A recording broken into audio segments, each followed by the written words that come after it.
From my own studies of the subject, I found that the records of Mohammedan Islam paint a very evil picture of the pagan Arabs vis-a-vis Muhammad in a very one-sided manner.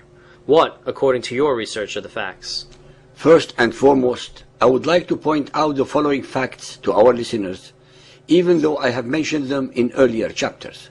All that humanity knows regarding Muhammad's life, deeds and utterances, as well as all the character assassinations of those who opposed him, are based entirely upon the records as rewritten by the victors, the Muhammadan Muslims. Over a period of 300 years after his death, his followers posthumously turned Muhammad into a superhuman and perfect being, and heaped upon him thousands of concocted stories of miracles and deeds that the Quran never mentioned.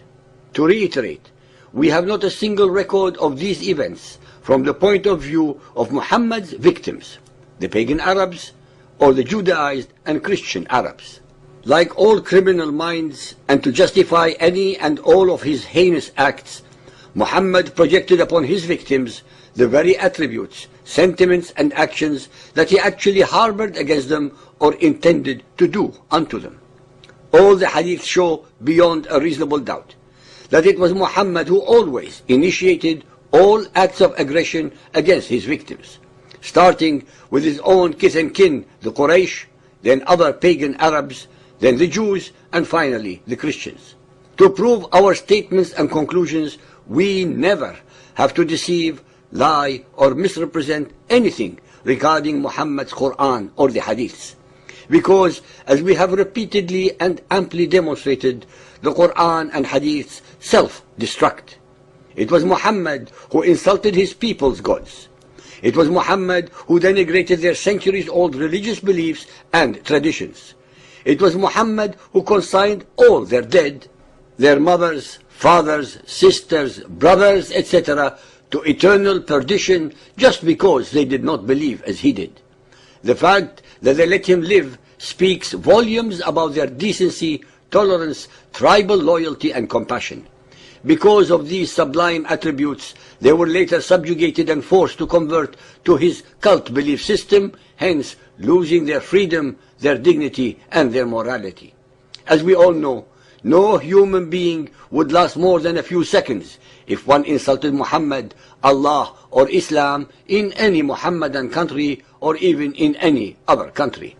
Please remember these facts at all times, as I open for you Pandora's box of Muhammad's version of justice, mercy and compassion.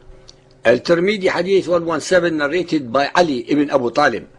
Khadija asked Allah's apostle about her children who had died in the days of ignorance.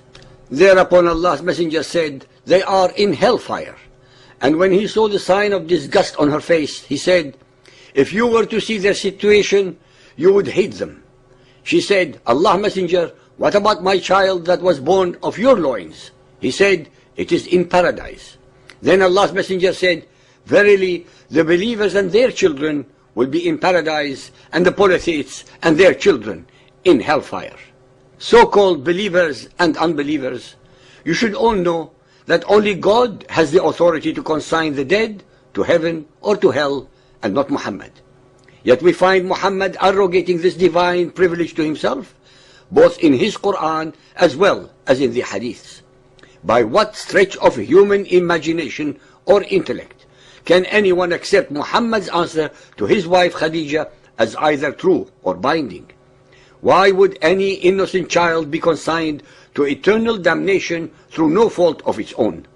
Who, besides Muhammad's perverted version of the divine, would any compassionate and merciful God ordain such immoral, unjust, and evil ruling? Why should Khadija's dead children prior to Muhammad be among the dwellers of hell, while his one ends up in heaven?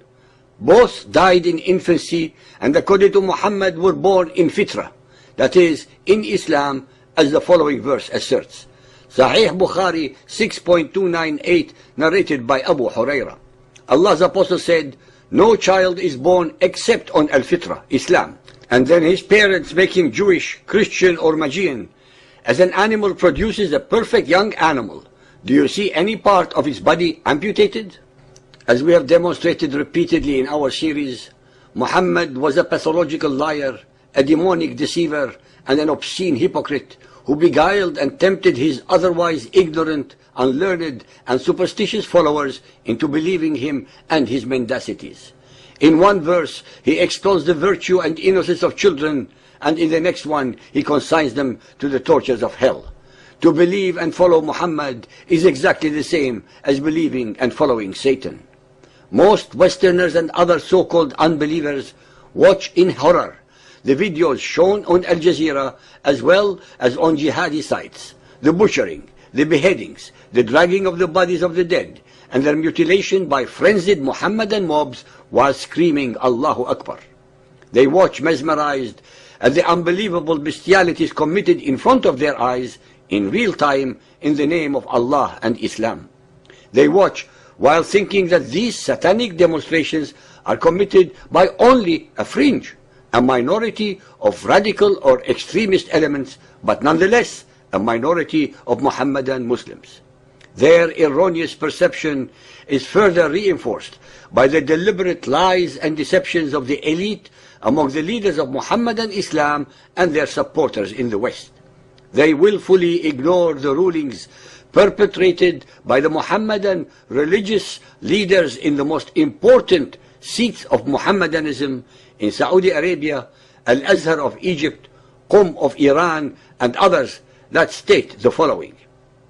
A fatwa posted on a popular Islamic website in Saudi Arabia explains when a Muslim may mutilate the corpse of an infidel. The ruling, written by a Saudi religious sheikh named Omar Abdullah Hassan al-Shahibi, decrees that the dead can be mutilated as a reciprocal act when the enemy is disfiguring Muslim corpses, or when it otherwise serves the Islamic nation. In the second category, the reasons include to terrorize the enemy or to gladden the heart of a Muslim warrior. The religious ruling was evidently posted to address questions about the conflicts with the West and is not confined by geography. In fact, in each of two gruesome attacks in Saudi Arabia that left 25 foreigners and 5 Saudis dead, a Western corpse was dragged for some distance behind a car. One was the body of an American engineer in Yambu, the other a British businessman in Khobar. With a ruling such as to terrorize the enemy or to gladden the heart of a Muslim warrior, it is hard to imagine when mutilation cannot be justified. In the Ask a Scholar section of the popular Islamic site islamonline.net, it was asked how Islam views the issue of mutilating dead bodies of enemies. Sheikh Faisal Mawlawi, the deputy chairman of the European Council for Fatwa and Research, answered by declaring that mutilation is not allowable under Islam. But then came the loophole. It is possible to mutilate the dead only in case of retaliation. If one inflicts any physical damage on anyone, one should be retaliated against in the same manner. In case of war, Muslims are allowed to take vengeance for their mutilated dead mujahideen, in the same way it was done to them. This then, he explained, is the teaching of the Quran. Al-Nahl, chapter 16.126, which recommends patience but authorizes revenge. June 19, 2004, Saudi Arabia. Paul Johnson, an American engineer, was beheaded and the gory picture of his severed head was posted on the internet. May 2004, Iraq. Nicholas Berg, an American citizen in Iraq, was caught and beheaded. The gruesome act was shown in Arab television Al Jazeera. February 2002, Pakistan. Daniel Pearls suffered the same end. His assassins videotaped their grim crime proudly and showed to the world the level of savagery to which they can stoop. Mutilations, decapitations, and other horrendous acts of barbarity have become the hallmark of Mohammedan Islam's terrorism. But where did these so-called fighters get their inspiration from?